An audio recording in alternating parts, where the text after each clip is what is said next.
ஒரு பெரிய பணக்கார வீட்டுல இருக்கிற ரெண்டாவது பையன் அவனுக்கு 18 வயசு ஆயிடுச்சு. அவன் யார்கிட்டயும் சொல்லாம தனியாவே இருக்க போறான். முடிவு பண்ண மாதிரி நிதானமா ஆத்துக்குள்ளயும் இறங்கி போறான். இவன மாதிரியே இன்னொரு பொண்ணும் இந்த ஆத்துல குதிச்சு 2 பேருமே தற்கொலை பண்ணிக்கலாம் தான் இருந்தாங்க.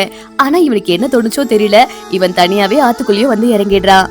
அந்த பொண்ணு முழிச்சு பாக்கும்போது அந்த பையனையும் காணோம். உடனே பயந்துட்டு இவளும் ஆத்துக்குள்ள ஓடுனா. அங்க அவனோட கால் ஷூவை பார்த்துட்டு பயங்கரமா ஷாக் ஆகுறா. இந்த ஷூவை பார்த்ததுமே இவளுக்கு தலையே சுத்திடுச்சு. பயங்கரமா அழவும் ஆரம்பிச்சுட்டா. உடனே அவளோட கோட்டை கழட்டி போட்டுட்டு அவளும் உள்ள தண்ணிக்குள்ள போய் தேட ஆரம்பிக்கிறா. மேல எவ்வளவு தேடியும் அவன் கிடைக்காதனால உள்ள போய் பாக்கலான்ட்டு பாக்கும்போது உள்ள அவன் கீழே அன்கான்சியஸா இருக்கிறத பாத்துட்டு அவனை ஹெல்ப் பண்ணி அந்த கரையோரமா கூட்டிட்டு வரா. அப்ப பார்த்து இவளோட அம்மாவும் போன் பண்றாங்க. அம்மாவுக்கு விஷயமும் தெரியாது. ஏன்டி போன் எடுக்க மாட்டேங்கிற அப்படின்ற மாதிரி அவங்க அம்மா திட்டிட்டு இருந்தாங்க. ஆனா இவ அழுதுட்டு, அம்மா ஒரு பையன் மூச்சு விட மாட்டேங்கிறாமா, என்ன பண்றது அப்படின்ற மாதிரி கேக்குறா.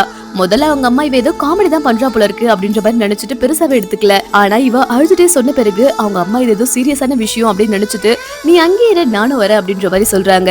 அவங்க அம்மாவும் அந்த ஸ்பாட்டுக்கு வராங்க. அங்க போய் பார்த்து அந்த அம்மாவும் பயந்துடுறாங்க. அப்பதான் இவளோட அம்மாவும் ஒரு பிளான் பண்றாங்க.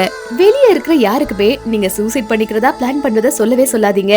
நீ தண்ணிக்குள்ள விழுந்துட்ட, உன்னை காப்பாத்துறதுக்காக அவனும் தண்ணிக்குள்ள விழுந்துட்டான் அப்படின்ற மாதிரி சொல்லி மேட்சப் பண்ணிக்கலாம் அப்படின்ற மாதிரி அவங்க அம்மா ஒரு ஐடியாவும் கொடுக்குறாங்க. கடைசியில போலீஸ் ஸ்டேஷன்ல வச்சு அவளுக்கு இன்வெஸ்டிகேஷன் பண்ணும் போது இவ வாயை திறக்க மாட்டேங்கிறா. அவளோட அப்பாவும் அந்த போலீஸ் ஸ்டேஷனுக்கு வந்து என்ன காரியம் பண்ணிருக்குன்னு சொல்லி பலர்னு அவளோட கண்ணத்திலே அறையறாரு.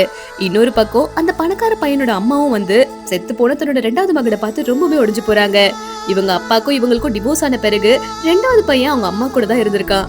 எப்பவுமே நான் அவங்க கூட ஏதாம இருப்பேன் அப்படின்ற மாதிரி வாக்கு கொடுத்த பையன் இப்ப திடீர்னு இல்லாம போனனால அவங்க அம்மாக்கு என்ன பண்றதுன்னு தெரியாம ரொம்பவே கஷ்டப்பட்டுட்டு இருக்காங்க.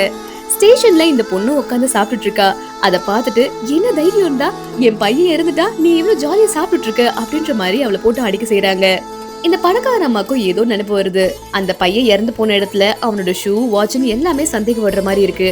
அதனால இவதான் ஏதோ பண்ணிருப்பான் அப்படின்ற மாதிரி அவங்க அம்மாவும் நினைக்கிறாங்க. இப்படியே பல வருஷமும் போய் கடைசியில என்ன ஒரு ட்விஸ்ட் ஆகுதுன்னா, கொஞ்சம் வருஷங்களுக்கு அப்புறமா அந்த பொண்ணும் அந்த இறந்து போன பையனோட அண்ணாவும் 2 பேரும் லவ் பண்ண ஆரம்பிக்கிறாங்க. முதல்ல 2 பேருக்குமே உண்மை தெரியாது. ஆனா எல்லாத்தையும் தாண்டி 2 பேருமே ஒன்னா சேர்றாங்க.